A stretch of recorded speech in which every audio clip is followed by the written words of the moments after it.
Hello and good day. My name is Dr. Barry Galasso, the Interim Superintendent of Schools in the Princeton School District. It is my pleasure to introduce this informative video highlighting our health professional team in Princeton. The focus is to provide faculty, parents, and students answers to questions regarding COVID-19.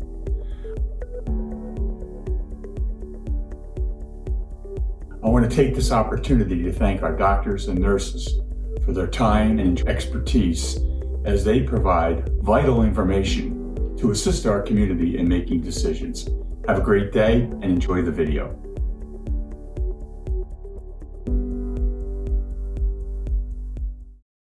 Hello, my name is Dr. Rob Helmerich, and I'm the Princeton Public School District school physician. Most of you likely have never met me or heard of me, but I can tell you I've been working behind the scenes on behalf of the district and its students for many years. I'm very much committed to the health and safety of all of our students, staff, and teachers. In addition to my role here in the district, I am also a practicing pediatrician in the community at Princeton Nassau Pediatrics. I'd like to take a few minutes to highlight a few considerations from my perspective. First, I'd like to make the point that returning to in-person learning really is necessary, as long as it can be done safely. We are seeing the negative effects of isolation every day as we care for children in the outpatient setting. Many children are suffering from anxiety and depression, and these symptoms and problems seem to be very much directly related to their lack of social engagement. Pediatric health and pediatric mental health experts, including the American Academy of Pediatrics and the Children's Hospital of Philadelphia, all agree that in-person learning is essential to the behavioral and emotional health of our children. It's also a sad reality that for some children, school is an important respite from less ideal home and family circumstances. We all acknowledge that return to in-person learning is a big undertaking. It is expected that there will be concerns regarding the safety of this. However, these concerns need to be considered in the context of the risks of not returning and the negative effects that will have on children.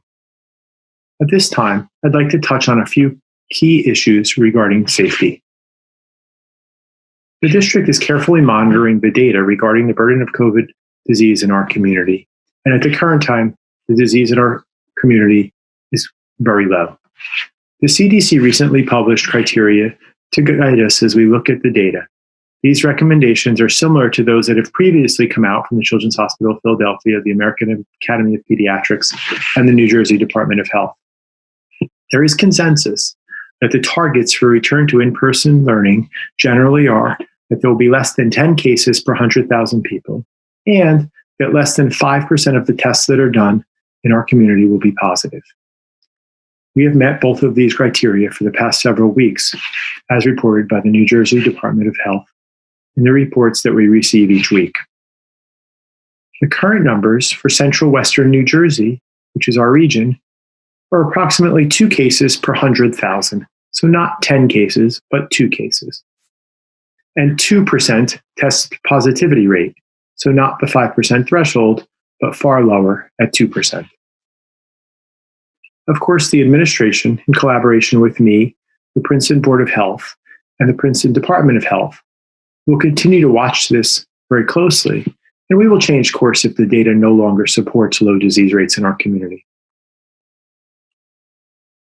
The CDC recommends 5 key mitigation strategies for returning to school. These are masks, social distancing, hand hygiene, proper cleaning along with disinfecting, and contact tracing. We have a great plan to implement all of these here in our district. I'd like to focus briefly on just 2 of these factors that will help to keep you and all the children safe. I know others will be addressing these measures more comprehensively, so I'll keep it brief and just focus on a couple of issues. First, maintaining distance. This is something we're all getting used to, and kids should be practicing it before school starts. Always keeping 6 feet of distance will be the goal. Desks will be spaced out in the classrooms, and the density of students in all settings throughout the school will be substantially decreased. The reality, though, is that it will be impossible to achieve this 6 feet of distance at all times throughout the school day. But remember, what we really worry about is prolonged contact. So coming close to people less than 6 feet for more than 10 minutes is what we would consider to be a true exposure. Children passing briefly in the hallways, or a teacher coming close to a child to briefly offer assistance is not thought to be a true exposure for COVID. So although we will try to avoid these situations, we know that they will occasionally happen. And as long as they were short, just brief periods of time, and people are generally keeping their distance, we know that we will go a long way towards keeping our school safe. The second issue I'd like to highlight is a need for appropriate personal protective equipment. First and foremost, it will be essential that everyone wear a face mask. A simple disposable surgical mask or a cloth face mask is what is recommended for the school setting. Parents should be working now to get especially our younger children comfortable with wearing a mask. There will be mask breaks built into the school day, but this will still take some getting used to. I've been very impressed in my office at how well even the youngest children as young as 2 or 3, will tolerate a mask with some practice. For staff and teachers, there will be some additional protective equipment recommendations. Eye protection is a good idea for teachers and staff because there may be instances where staff or teachers will come closer than 6 feet with children. Simple eyeglasses, reading glasses, clear safety glasses or goggles are all good options for this. There will be special circumstances, particularly with our special needs students and with our youngest kids. We will want to avoid getting respiratory droplets or other secretions on our clothing or in our faces. So there will be a limited role for face shields and disposable gowns. And of course, those will be provided when necessary in these unique settings. Other special situations will be handled carefully on a case-by-case basis, and all efforts will be in place to make sure that everyone has the proper protective equipment at all times. I'd like to point out that the protective equipment that is being recommended for our staff and our teachers is the exact same equipment that we use to see patients in my medical office every day. And it's similar to what is used in many healthcare environments, including the entire University of Pennsylvania hospital system. So even healthcare workers taking care of sick patients have maintained a high level of safety, wearing their surgical mask, sometimes wearing a gown in unique situations, and wearing eye protection. These measures have kept healthcare providers safe, so it is expected that they should keep all of you safe in the school setting as well. So in summary, coming back to in-person learning environment is important for our students. We're all human. We will all have some reservations about taking this on. I can tell you from my own personal experience that it definitely gets easier with time as we become more comfortable with this new normal, the realities of COVID. Closing, I wish you all the best for a successful, safe, and rewarding school year. I will continue to be fully available in any way possible to support the district. Oh, and by the way, be sure to get your flu shot. We recommend it every season, but especially this year. It is essential that we keep this other illness, influenza, at bay as we continue to face the challenges of COVID-19. Thank you.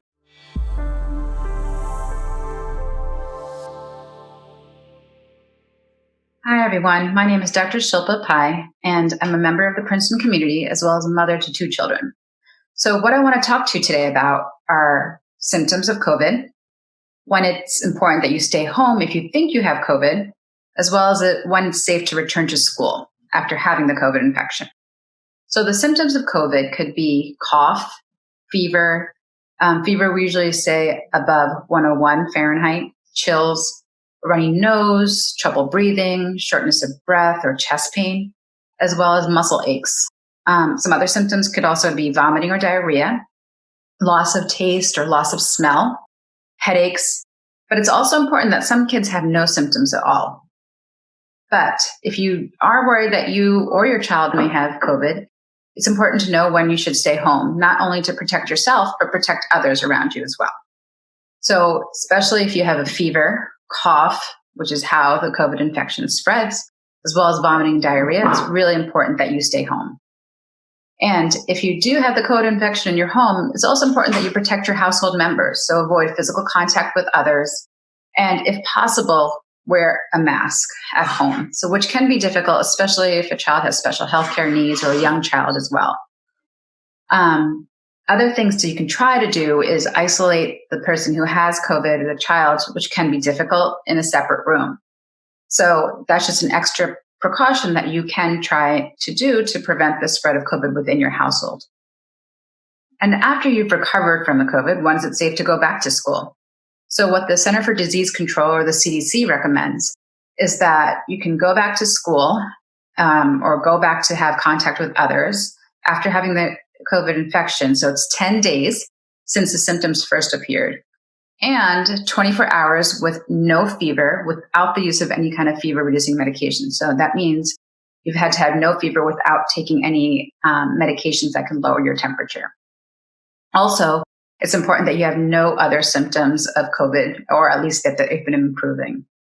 So some people will ask, do I need to get tested? So most people don't require testing to return to school or be around others, unless, of course, your healthcare provider recommends otherwise. So as we're talking about when it's safe to return to school, it's also important to recognize the role that the schools play in our child's mental health.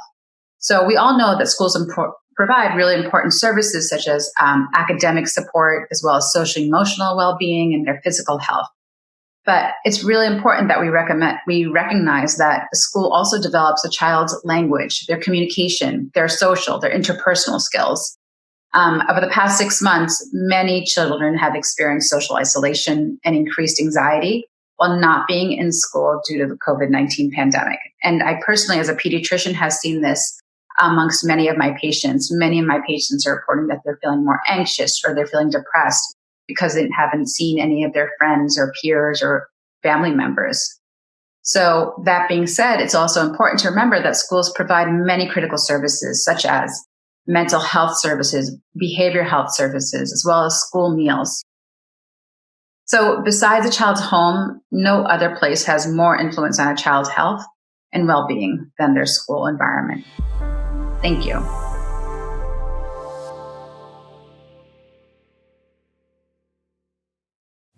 Hello, my name is Jeff Grosser, and I'm the health officer for the Princeton Health Department. As health officer, it is my duty to manage day-to-day operations within the health department and promote good health throughout Princeton. And through promoting good health, my responsibilities include providing health guidance to community partners like the Princeton School District. As we progress through the uncertainties surrounding the COVID-19 pandemic and the impact it has on our everyday lives, our office is continuing to work hard to make sure that schools have guidance to support in-person instruction and providing a safe learning environment. On March 16, 2020, the governor, through an executive order, halted in-person instruction to protect New Jersey from the spread of COVID-19. In June 2020, the New Jersey Department of Education provided the guidance, the Road Back, Restart, and Recovery Plan for Education. And then, in August 2020, the New Jersey Department of Health released K-12 specific guidance on reopening during the COVID pandemic. Both plans provide anticipated minimum standards to maximize health and safety in each school. Since mid-July, the Princeton Health Department has been helping schools develop plans that best fit the needs of the student body, workforce, and families. This is an enormous and complex task that needs sustained and meaningful partnerships between Princeton schools, the County Office of Education, the Health Department, and all parties that interact with schools. Regardless of how New Jersey Department of Education and New Jersey Department of Health guidance might vary with local school district policies, all policies will be centered on the health and safety of students and staff. While health and safety considerations are paramount, the guidance also is rooted in our understanding and belief that social interaction and in-person instruction are essential to our children's emotional well-being, as well as their educational growth and advancement. The school reopening plans and policies should be guided by supporting the overall health and well-being of children, adolescents, parents, guardians, and their communities. School policies should be practical, feasible, and appropriate for the child and adolescent development. It's critical to develop strategies that can be revised and adapted depending on the level of viral transmission in the school and throughout the community. This should be done with close communication with state and local health authorities and recognizing the differences between schools. School policies must be flexible and agile in responding to new information, and administrators must be willing to refine approaches in collaboration with the local health department when specific policies are not working. Special considerations and accommodations should be made to account for the diversity of youth, especially for vulnerable populations, including those who are medically fragile, live in poverty, have developmental challenges, or have special health care needs or disabilities, with the goal of, as safe as possible, return to school. Princeton Public School District's COVID-19 protocol for school administration and school nurses document is a collaborative effort between the district, the Princeton Board of Health, and the Princeton Health Department. Nearly each day, the district has been working with our office, reviewing new guidance and discussing best methods of implementation in Princeton schools.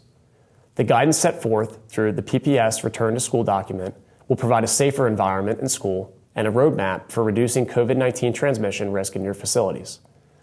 In these uncertain times, one thing is certain, and that is our common goal of protecting the people we work with and the young adults of children in Princeton.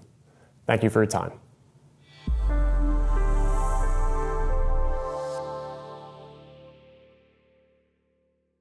Hello, my name is Kathy Corwin and I am the public health nurse for Princeton Health Department.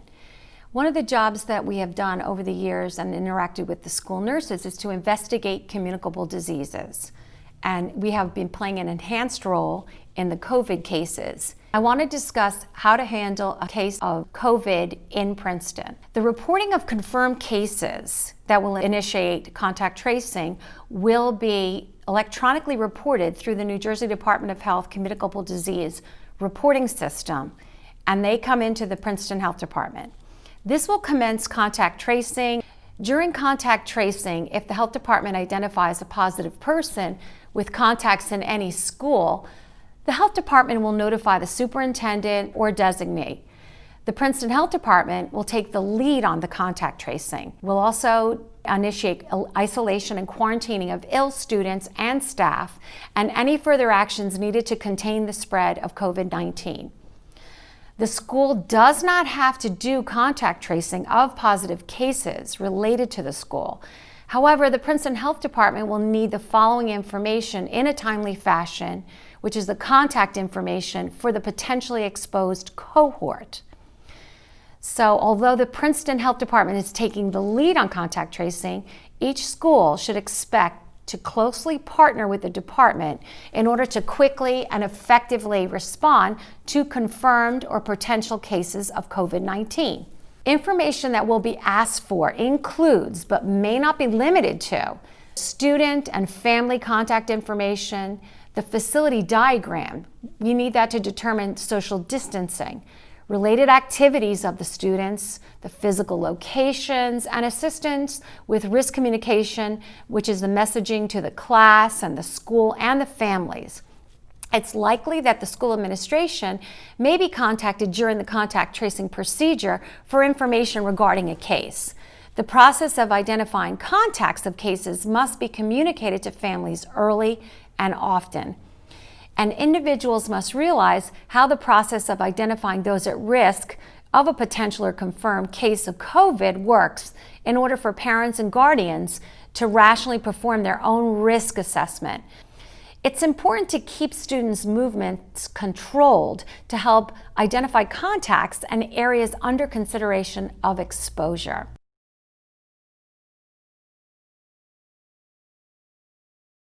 Household contacts are individuals who live in the same house as a lab-confirmed COVID-19 case. A family member who is at college and hasn't been home, they're not considered a household contact. It is the people who are living in your house at that time. But if they don't live in your home and if they weren't exposed to the positive COVID case, they're not under consideration.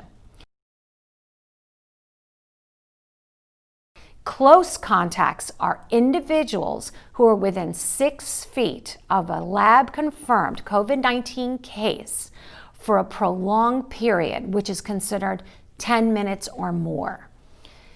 and they've had direct contact with infectious secretions of a COVID-19 case.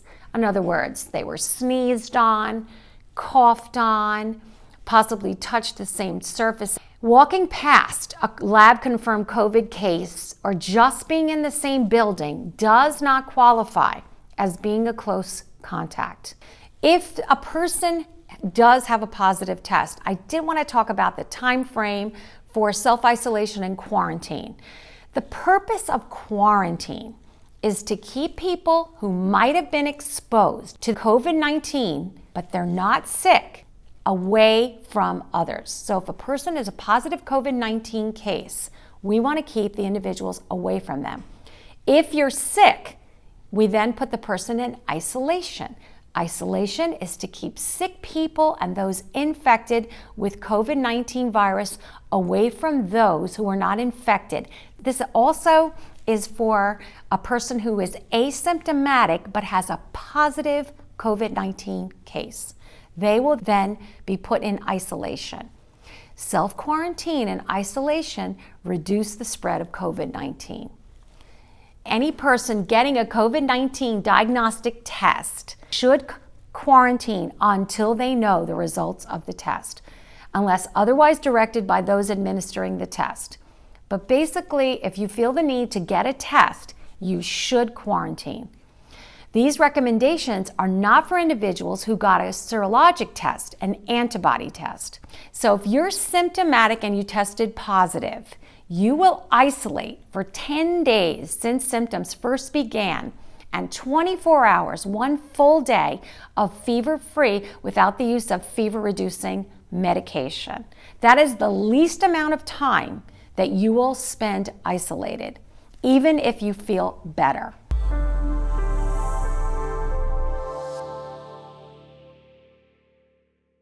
Good morning, everyone. My name is Liz Divich, and I'm the school nurse at Johnson Park School. This morning, you're going to take a look at Johnson Park School, and we're going to show you some things that are going to look different when you come back to school. I'm with another nurse, Lisa Goldsmith, who's the nurse at Princeton High School. Together, we're going to show you what to expect when you come back to school.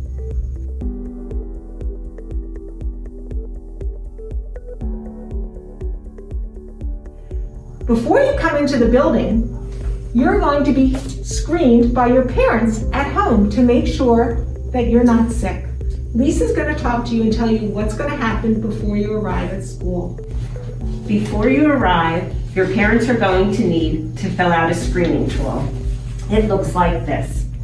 The screening tool will be either on paper, or we're hoping by the time school starts that it might be online. All staff, students, and visitors, when they arrive at the buildings, will have to fill out these screening tools. We also will show you a flow sheet that parents will have and staff can have, and that's an indication and direction of when to know to keep your students home or when a staff member should stay home if they're not feeling well.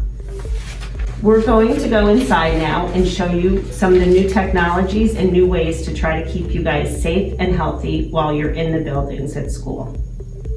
You're going to be coming into the building with your mask on.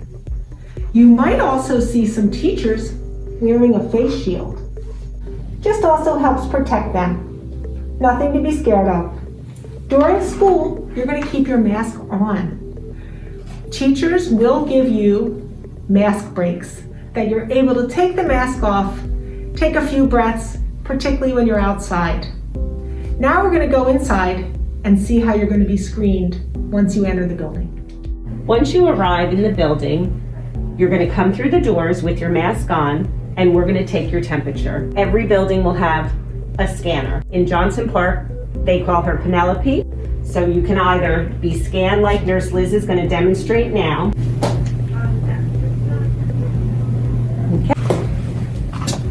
Normal temperature. Normal temperature. If for some reason there's a large influx of students and or staff, we also have thermometers and people will be on site to take your temperature with a scanner. Okay, Nurse Liz is perfect and she would go on to class. If we have any problems and the temperature reading is high or abnormal, we will send you to the nurse's office, and she will call your parents and make sure that you go home and are taken care of. Once your temperature is taken and you're safe to go to your classroom, we're going to come over and we're going to ask you to put a little hand sanitizer on here in the lobby, or wash your hands once you get to the classroom.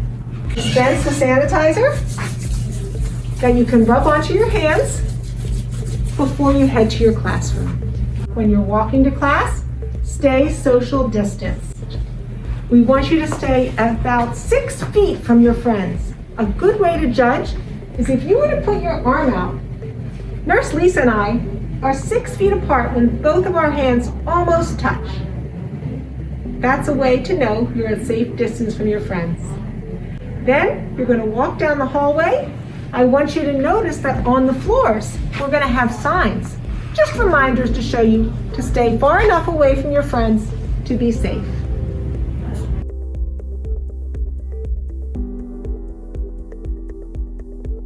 If you are not feeling well in class, the teacher will either call or send you down to the nurse's office, depending on what school you're in.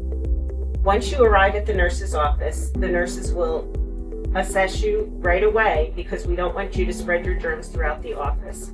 If we decide that you have some COVID-19 symptoms, we're going to put you in a room. It has a sign out here, not to scare anyone, but we're trying to keep people who might have the virus isolated, which means you're going to be on your own in the room. The nurses are here in the office with you at all times, but they may not be in the room with you the whole time.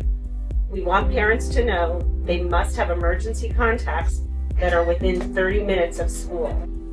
We know that might be challenging for some of you, but it's very important that we get these children home as quickly as possible to minimize the spreading of any potential viruses. If you're sent home by the school nurse, when you come back to school, your parents are going to be required to have a form filled out by the doctor that says you were evaluated and you're safe to return to school. Very important, you won't be allowed back into school if you're sent home with COVID-like symptoms unless you return this form. Once you bring the form back to school, you'll be bringing it back directly to the nurses in your buildings so they can assess you and make sure that you are really feeling well enough to be with other students. The staff will also have a form to fill out that they'll have to bring to their doctors, similar to the students, so we make sure that the staff comes back feeling healthy and well and COVID negative. Okay, now we've finished our tour, and hopefully you've all gotten the sense of what school will be like when you come back. A little bit different, but everyone in the building is still the same. You'll all be wearing your masks. Your parents will do the symptom screening, and staff will do the symptom screening too. We'll check temperatures. You'll follow the signs all throughout the school. We'll make sure to sanitize and wash our hands very often throughout the day. And then we will always be here for you if you need anything for resources. Parents, we want to let you know that all the school nurses have been trained in contact tracing over the summer. If we were to have a positive case, all of us will do the follow-up contact tracing to be sure that everyone is safe in the school. We've been following the guidelines all summer of the CDC, the Department of Health.